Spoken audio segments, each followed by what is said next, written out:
আমার দেশে জঙ্গি নাই, এমন কোনো প্রকাশ করুক কে এই তথ্য দিয়েছে, এটা মনে করি সরকারের ব্যর্থতা। ঢাকায় মার্কিন দূতাবাসে হঠাৎ জোরদার করা হয়েছে নিরাপত্তা ব্যবস্থা, মোতায়েন করা হয়েছে ডিএমপির বিশেষায়িত সোয়াট টিম ও বোমা নিষ্ক্রিয়করণ ইউনিট।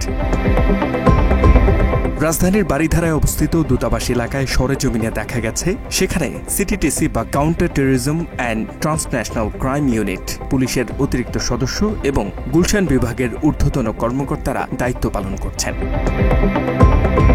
ডিএমপির গুলশান বিভাগের উপপুলিশ কমিশনার আলী আহমেদ মাসুদ সাংবাদিকদের বলেন, এটি তাদের নিয়মিত নিরাপত্তা তদারকি। প্রয়োজন অনুসারে এমন নিরাপত্তা ব্যবস্থা জোরদার করা হয়েছে বলেও উল্লেখ করেন তিনি। তবে মার্কিন দূতাবাসে হামলা পরিকল্পনার বিষয়ে গোয়েন্দা সংস্থাগুলো কিছু তথ্য পেয়েছে বলে জানিয়েছে পুলিশের এক নির্ভরযোগ্য সূত্র। এরই মধ্যে সন্দেহভাজন ৩ ব্যক্তির নাম, পরিচয় ও ছবি যুক্তরাষ্ট্রের দূতাবাস কর্তৃপক্ষকে দেয়া হয়েছে। এদের সবাই বাংলাদেশি নাগরিক বলেও জানিয়েছে তারা। পরে সন্দেহভাজন ওই ৩ জন দূতাবাসে হামলার ছক কষছেন এমন তথ্য পাওয়ার পর দূতাবাস কর্তৃপক্ষ একটি আনুষ্ঠানিক চিঠির মাধ্যমে ডিএমপিকে নিরাপত্তা জোরদারের অনুরোধ জানিয়েছে। এরপরই দূতাবাস এলাকায় তৎপরতা বাড়ায় আইনশৃঙ্খলা রক্ষাকারী বাহিনী। সোমবার রাত ৯টার পর থেকে বারিধারায় নিরাপত্তা বাড়ানো হয়েছে। বিশেষ করে দূতাবাসের আশপাশে অবস্থান নেয় সাদা পোশাকে গোয়েন্দা সদস্যরাও। এছাড়া সরেজমিন পর্যবেক্ষণ করেছে পুলিশের অ্যান্টি টেররিজম ইউনিট, কূটনৈতিক সুরক্ষা বিভাগ এবং সিটিটিসির কর্মকর্তারা। ডিএমপি বলছে, ওই ৩ জন সন্দেহভাজনের বিষয়ে তদন্ত চলছে। তাদের গতিবিধির ওপর বাড়ানো হয়েছে নজরদারি। তবে এখন পর্যন্ত তাদের গ্রেপ্তারের বিষয়ে কিছু জানানো হয়নি। মাত্র ৩০% টাকায় জমির মালিক হয়ে নতুন বাংলাদেশের গড়ে তোলার স্বপ্ন দেখা বাংলা বসতি। নিরাপত্তা ব্যবস্থার অংশ হিসেবে মার্কিন দূতাবাসের চারপাশে যান চলাচলেও কিছুটা কড়াকড়ি আরোপ করা হয়েছে। স্থানীয় বাসিন্দারা সতর্ক অবস্থানে থাকলেও এখন পর্যন্ত কোনো অপ্রীতিকর ঘটনা ঘটেনি।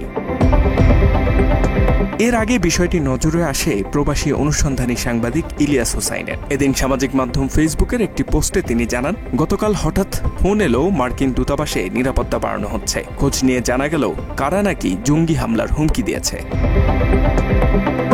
এদিকে সাবেক সেনা কর্মকর্তা কর্নেল হাসিনুর রহমানের কাছে এ বিষয়ে জানতে চাওয়া হলে তিনি বলেন, কোনো ধরনের প্রমাণ ছাড়া অযথাই দূতাবাসে সেনা মোতায়েন করেছে অন্তর্বর্তী সরকার। আমি জানি না কি এক নতুন সমস্যা হলো, নজিরবিহীন সমস্যা মার্কিন দূতাবাসকে কেড়ে। আমার দেশে জঙ্গি নাই, এমন কোনো প্রকাশ করুক কে এই তথ্য দিয়েছে, এটা মনে করি সরকারের ব্যর্থতা। প্রমাণ ছাড়া একটা এরকম বাহিনীকে ডিপ্লয় করা মার্কিন যুক্তরাষ্ট্রের। দেশের সব দূতাবাসই গুরুত্বপূর্ণ উল্লেখ করে হাসিনুর বলেন, বর্তমানে বাংলাদেশে কোনো জঙ্গি হামলার আশঙ্কা নেই। এই ঘটনাকে এক ধরনের মিথ্যাচার ও দেশের প্রতি জুলুম হিসাবে মন্তব্য করেন তিনি। সব দূতাবাসই একই গুরুত্ব আমাদের কাছে।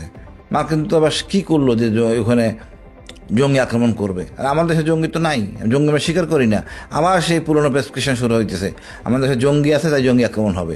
এটা মিথ্যাচার, অন্যায়, দেশের প্রতি জুলুম করা হচ্ছে যারা এটা করতেছে। এছাড়া ফ্যাসিস্ট হাসিনাকে সবচেয়ে বড় জঙ্গি উল্লেখ করে সাবেক এই সেনা কর্মকর্তা বলেন, ঘটনাটি সাজানো নাটক না হলেও এটি সরকারের ব্যর্থতা ও দুর্বলতার অংশ। আমি মনে করি সরকারের সাজানো নাটক না, এটা সরকারের দুর্বলতা এবং সরকার ওই আগের মতো প্রেসক্রিপশনে চলতেছে। সরকারকে বলতে হবে কে বলছে জঙ্গি নাটক, তদন্ত করেন, তদন্ত করতেছেন না। বিদেশের কাছে দেশের ভাবমূর্তি ইতিবাচক করে তুলতে সবাইকে ঐক্যবদ্ধ হয়ে কাজ করার আহ্বানও জানিয়েছেন এই সেনা কর্মকর্তা। এই যে মাতাউল্লাহ, বাংলা এডিশন।